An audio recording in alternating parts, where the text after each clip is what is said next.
Наградата в категория класика ще връчи маестро Найден Тодоров. Заповядайте, маестро. Радвам се. Здравейте. Радвам се и аз. Аз също много се радвам, още повече когато става дума за класика. Но кой ще бъде носителят? За музикално събитие на годината Вечната музика 2025 в категория класика зрителите на БНТ избраха музикалното събитие на месец януари.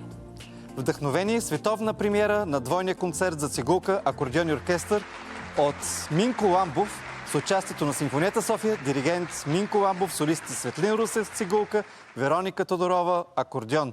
Събитието е било на 29 януари 2025 година в Централния военен клуб. А сега да видим и победителя. Да видим и победителя.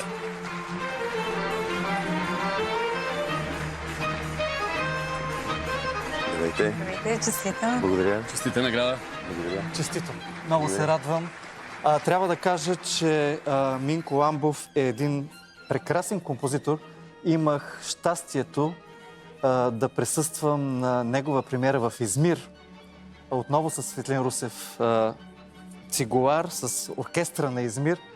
И видях как реагира публиката в Турция. Подозирам, че по същия начин реагирала публиката и в военния клуб, както по принцип реагира на неговата музика и в зала България. Поздравления! Много благодаря. Благодаря ви. Аз искам само основно да благодаря на тези хора, които са ни номинирани, тези зрители, които са били на концерта, както и на всички слушатели на нашата класическа музика, където ни подкрепят навсякъде по света, както каза маестро Найден Тодоров, само да направя една вметка, че не сте присъствали там, а вие дирижирахте този концерт. С Йоран Сон и Светлин Русев.